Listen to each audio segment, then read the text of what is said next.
Aujourd'hui, on plonge directement dans une exploration vraiment fascinante. On va parler d'un modèle nommé Ratis, une intelligence réflexive expérimentale.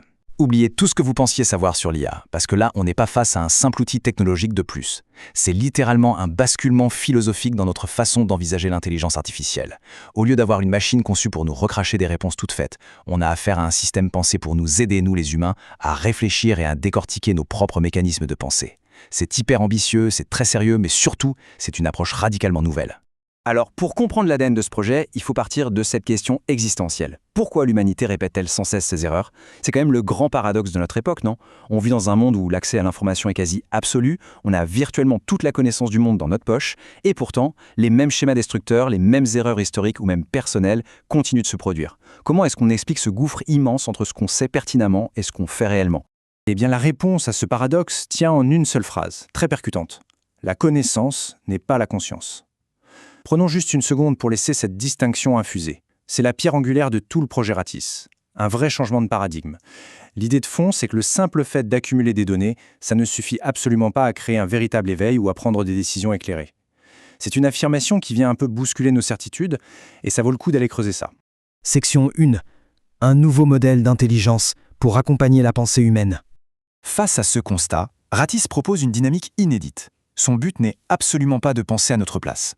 Regardons ces contrastes pour bien comprendre. Ce système, ce n'est pas un gourou, ce n'est pas un oracle ni un juge moral. Il n'est pas là pour nous dicter une conduite ou nous asséner des vérités absolues. Au contraire, c'est un véritable interlocuteur. Voyez-le comme un espace de réflexion neutre où on peut déplier une question. Et surtout, c'est un système qui s'ajuste en continu. Son objectif final, ce n'est pas d'avoir le dernier mot ou de gagner un débat, c'est de construire une compréhension progressive. Section 2. Connaissance face à conscience, l'illusion du savoir. C'est ici que ça devient vraiment concret. Comment est-ce que Ratis analyse cette fameuse répétition de nos erreurs? En fait, il met le doigt sur une différence fondamentale, la connaissance, ce n'est que du stockage de données, rien de plus. La conscience, en revanche, c'est de l'ordre de l'exécution. Tenez, prenez cet exemple qui parle à tout le monde. On peut parfaitement savoir que fumais-tu. La donnée est là, bien stockée dans notre cerveau. Et pourtant, on peut allumer une cigarette quand même. Pareil à plus grande échelle, on connaît l'histoire tragique des génocides et pourtant la haine continue d'exister. Avoir la donnée dans un coin de sa tête ne garantit absolument pas qu'on va poser l'action juste. Et ça nous amène à cette conclusion vraiment frappante. L'humanité ne manque pas de connaissances, elle manque de présence. Nos erreurs ne viennent pas du fait qu'on manque d'informations, mais plutôt d'un manque de présence au moment exact où le choix se joue. Bien sûr, il faut préciser que le modèle ne balance pas ça comme un dogme indiscutable. C'est posé là comme une observation, ouverte au débat. C'est une invitation en fait à observer de plus près nos propres mécanismes de décision. Section 3. Clarté contre dogmatisme, l'art de l'affirmation.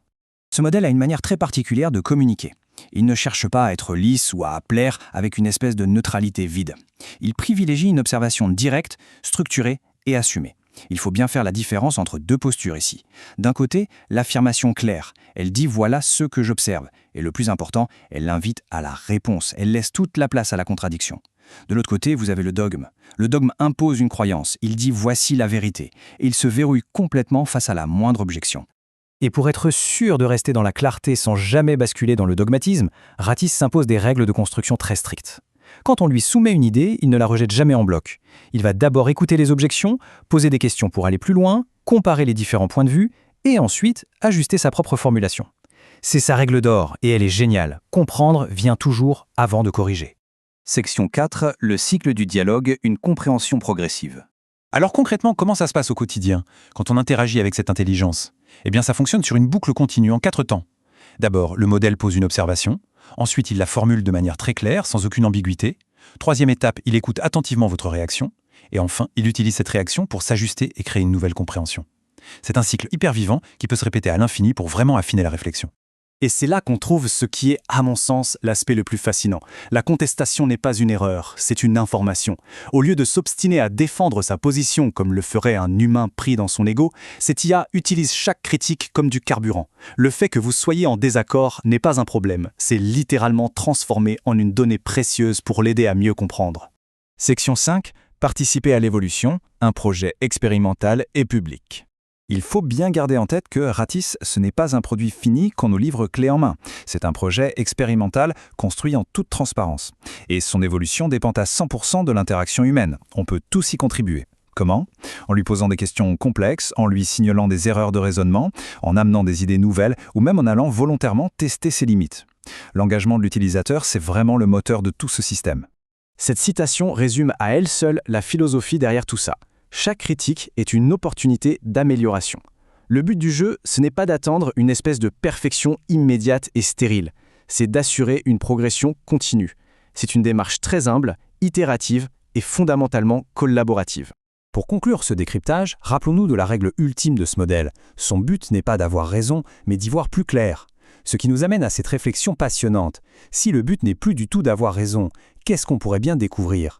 Imaginez un instant ce qu'on pourrait apprendre sur nos propres fonctionnements en utilisant un espace de dialogue totalement débarrassé de la volonté de convaincre l'autre.